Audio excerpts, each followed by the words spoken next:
یقیناً محمد سر نے جو باتیں یہاں پر کی ہیں، ہمارا یہ ایقان ہے کہ بھارت وشو گرو آگے چل کے بننے والا ہے، لیکن یہ اس وقت تک نہیں بن سکتا جب کہ یہاں پر کچھ سمودایوں کے بیچ میں، کچھ لوگوں کے بیچ میں اگر نفرتیں ہوں، نفرتوں کو توڑنے کے لیے آج کا یہ پروگرام بالکل کارگر ثابت ہونے والا ہے۔ آج کا پروگرام تاریخ میں رقم ہوگا۔ قومی یکجہتی، ہندو مسلم ایکتا کے لحاظ سے پروگرام آگے بڑھاتے ہوئے میں یہاں پر میرٹھ سے تشریف لائے ہوئے حضرت مولانا مشہود الرحمان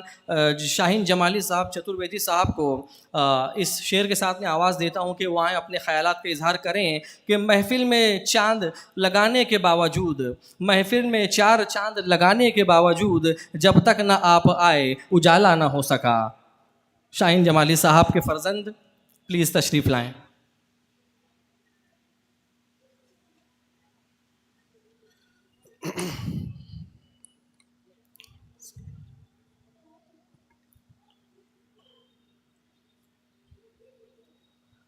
بسم اللہ الرحمن الرحیم۔ شروع اللہ کے نام سے جو بڑا مہربان، نہایت رحم کرنے والا ہے، جو رحمان بھی ہے، رحیم بھی ہے، یوم جزا کا مالک بھی ہے۔ ہم صرف اسی کی عبادت کرتے ہیں اور اسی سے مدد چاہتے ہیں، اور دعا کرتے ہیں کہ اللہ موت تک ہمیں سیدھے راستے پر چلائیے، ان لوگوں کے راستے سے ہماری حفاظت فرمائیے جن پر آپ کا غضب نازل ہوا۔ درود و سلام نازل ہو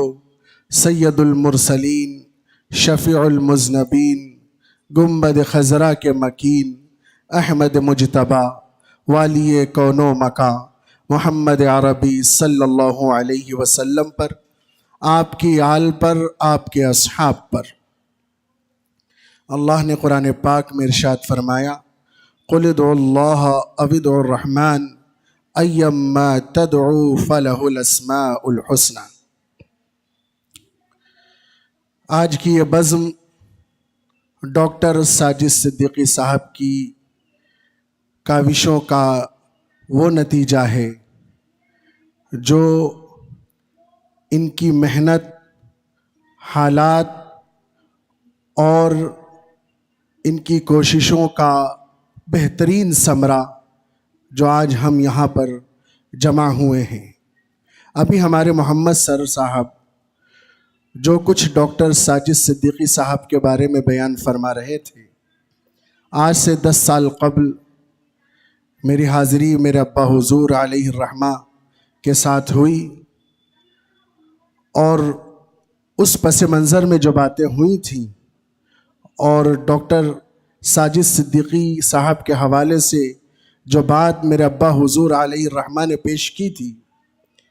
میں ان کی حوصلہ افزائی کے لیے آپ کے سامنے ایک شعر پیش کرتا ہوں کہ اہل ساحل نہ ہنس تو میرے تباہ ہونے پر۔ محمد سر صاحب، اہل ساحل نہ ہنس تو میرے تباہ ہونے پر، یہ وہ کشتی ہے جو طوفان سے ٹکرائی ہے۔ اہل ساحل نہ ہنس تو میرے تباہ ہونے پر، یہ وہ کشتی ہے جو طوفان سے ٹکرائی ہے، اور طوفان بھی کر رہا تھا میرے عزم کا طواف، اور طوفان بھی کر رہا تھا میرے عزم کا طواف، دنیا سمجھ رہی تھی کہ یہ کشتی بھنور میں گھرائی ہے۔ یہ ڈاکٹر ساجد صدیقی صاحب نے دوسری مرتبہ آج ہندی میں بھگوت گیتا کا ترجمہ کر کے یہ ثابت کر دیا ہے کہ دنیا جو یہ سمجھ رہی تھی کہ کشتی بھنور میں گرائی ہے، ایسا نہیں ہے۔ یہ اپنے مشن پر، اپنے کام پر، اپنی محنت پر لگے ہوئے تھے، دن و رات محنت کر رہے تھے، اور جس کا ثمرہ ہے کہ ہم اور آپ یہاں موجود ہیں۔ میرے بھائیوں، گیتا ہمارے پیارے ہندو بھائیوں کی ایک پوتر دھرم گرنتھ ہے جس میں کیشور واد کو درشایا گیا ہے، اور قرآن اللہ کا وہ کلام ہے جس میں وحدانیت کو بتایا گیا ہے۔ ایشور سب کا ایک ہے، آپ اسے مختلف زبانوں میں پکاریں، مختلف انداز میں یاد کریں، لیکن سب کا ایشور، سب کا اللہ، اس برہمانڈ کی رچنا کرنے والا رب کائنات خالق کائنات مالک کائنات وہ اللہ ہے۔ اگر ہم تاریخ کی طرف جائیں اور صرف زبانوں میں اس اللہ کا ذکر سنیں، ایشور کا ذکر سنیں، تو میں کہہ سکتا ہوں کہ عبرانی زبان میں اللہ کو الوہیم کہا جاتا ہے، سریانی زبان میں الوہو کہا جاتا ہے، کلدانی زبان میں الہ کہا جاتا ہے، لاطینی زبان میں ڈو کہا جاتا ہے، یونانی زبان میں تاؤس کہا جاتا ہے، فرانسیسی اور اطالی زبان میں ڈو اور ڈیوا کہا جاتا ہے، سنسکرت کی زبان میں اوم تست سچدانند دیوا مہادیوا جگدیشورا کہا جاتا ہے، ہندی زبان میں ایشور کہا جاتا ہے، اردو زبان میں خدا کہا جاتا ہے، پرانی فارسی میں یزا کہا جاتا ہے، نئی فارسی میں یزید کہا جاتا ہے، جرمن کی زبان میں جت کہا جاتا ہے، چینی زبان میں چینچی ہنٹن ہنلن کہا جاتا ہے، ایمرسن کی زبان میں دا ورسل کہا جاتا ہے، پلیٹو کی زبان میں دا گوڈ کہا جاتا ہے، اسپنوزا کی زبان میں دا سبسٹینس کہا جاتا ہے، کیمیکل کی زبان میں دا یونیورسل سبسٹینس کہا جاتا ہے، اور کانٹ کی زبان میں دا تھنگ اٹ سیلف کہا جاتا ہے۔ اور دنیا کے مذاہب میں اس ایشور کا نام مختلف انداز میں لیا جاتا ہے۔ ہندو مذہب میں پرمیشور پرماتما کہا جاتا ہے، اوم کہا جاتا ہے، دلیل دی جاتی ہے اوم نمو پرماتمے ہری اوم ورنو دیونیو داتم الا اللہ متراہین ایکو وشی سرو بھوتانتراتما ایکم روپم بودائے کروتی تم تم استھم منپشینتی دھیرا تیشام شکم شاشوتم نترشام نتیو نتیانام چیتنس چیتنانام یوبداتی کامان تم تم استھم منپشینتی دھیرا تیشام شکم شاشوتم نترشام۔ بودھ مذہب میں بدھ کہا جاتا ہے، سکھ مذہب میں واہے گرو سمرو نانکا کہا جاتا ہے، دلیل دی جاتی ہے اکو سمرو نانکا جو جل تھل رہیے سمائے دوجا کاہے سیویے جو جمے تے مر جائے اول اللہ نورا پایا قدرت دے سب بندے ایک نور تھے سب جگ اگ گیا کون بلے کون مندے۔ عیسائی مذہب میں گاڈ کہا جاتا ہے، دلیل دی جاتی ہے کہ there is no God but one God without second۔ Jain مذہب میں آرہن کہا جاتا ہے، زرتشتی یا پارسی مذہب میں قزوا یا آہور مزدہ کہا جاتا ہے، تاؤ مذہب میں تاؤ کہا جاتا ہے، کنفوشی مذہب میں شنٹو مذہب میں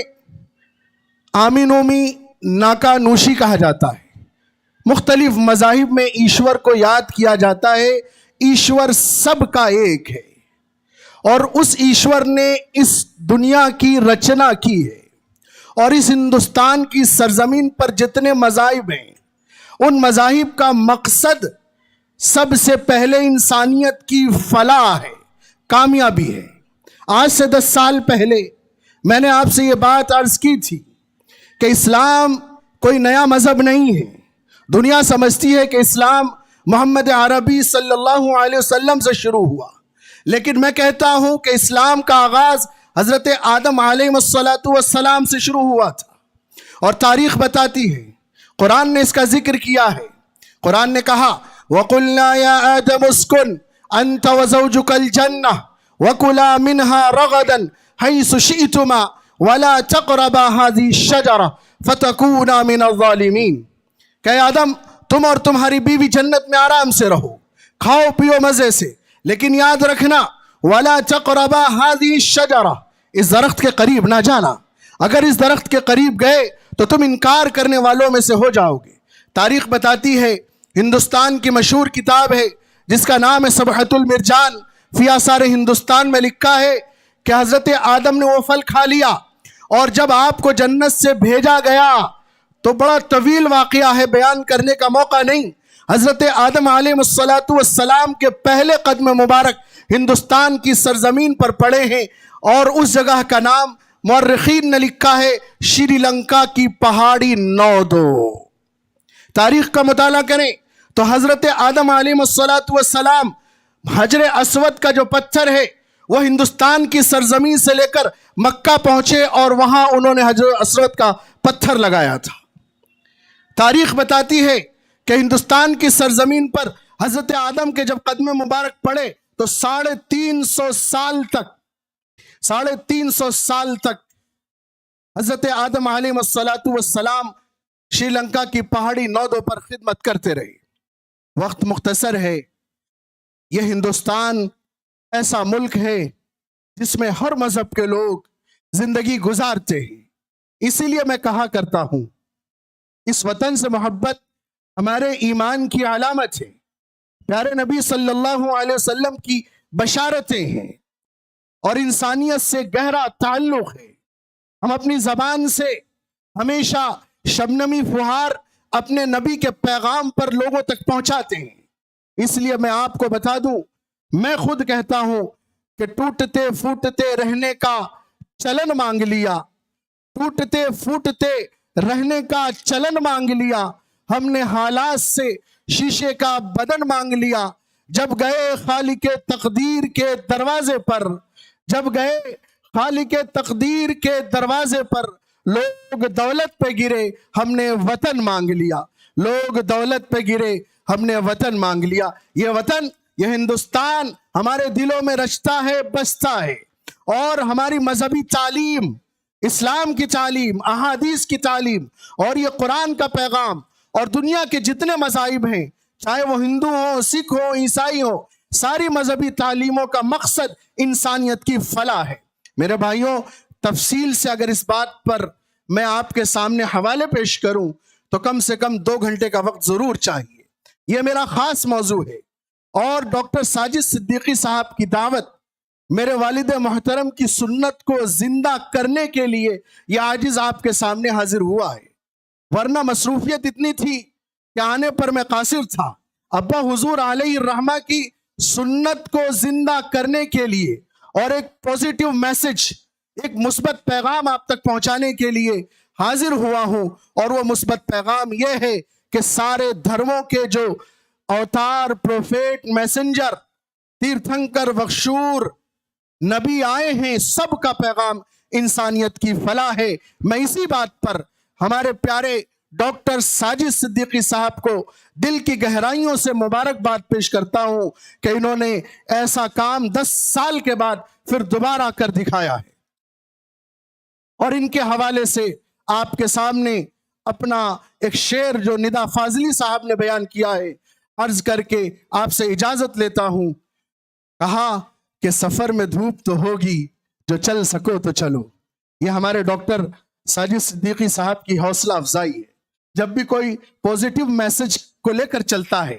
مثبت پیغام کو لے کر چلتا ہے،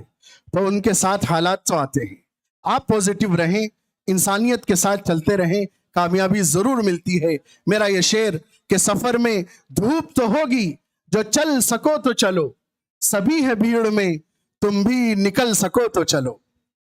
سفر میں دھوپ تو ہوگی، جو چل سکو تو چلو، سبھی ہے بھیڑ میں تم بھی نکل سکو تو چلو۔ کسی کے واسطے راہیں کہاں بدلتی ہیں، کسی کے واسطے راہیں کہاں بدلتی ہیں، خود اپنے آپ کو خود ہی بدل سکو تو چلو، خود اپنے آپ کو خود ہی بدل سکو تو چلو۔ یہاں کسی کو کوئی راستہ نہیں دیتا۔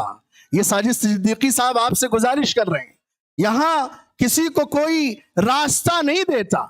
یہاں کسی کو کوئی راستہ نہیں دیتا مجھے گرا کے۔ ساجد صاحب کہہ رہے ہیں یہاں کسی کو کوئی راستہ نہیں دیتا مجھے گرا کے، گر تم سنبھل سکو تو چلو، مجھے گرا کے گر تم سنبھل سکو تو چلو۔ اور یہی ہے خاک، یہی ہے خاک جس میں ہمیں سونا ہے۔ اس وطن سے ہمیں اتنی محبت ہے، منہا خلقناکم وفیہا نعیدکم، اسی زمین سے پیدا ہوئے اور اسی مٹی میں دفن ہوں گے۔ اس لیے میں کہتا ہوں کہ یہی ہے خاک، یہی ہے امیدیں، یہی ہے خاک، یہی ہے چند امیدیں، انہی کھلونوں سے تم بھی بہل سکو تو چلو۔ اللہ تبارک و تعالی میری حاضری کو آپ کے لیے باعث رحمت بنائے، باعث سعادت بنائے اور اللہ قبولیت کا ذریعہ بنائے۔ اللہ تبارک و تعالی یہاں تمام موجود مہمانوں کو قبول فرمائے، آپ سب کے آنے کو قبول فرمائے، ہماری ماں اور بہنوں کو قبول فرمائے، اس پورے مالیگاؤں کے خوبصورت چمن کو قبول فرمائے۔ اللہ تبارک و تعالی جو کچھ میں نے عرض کیا ہے اخلاص کی بنیاد پر قبولیت کا درجہ عنایت فرمائے۔ وآخر الدعوانا ان الحمد للہ رب العالمین۔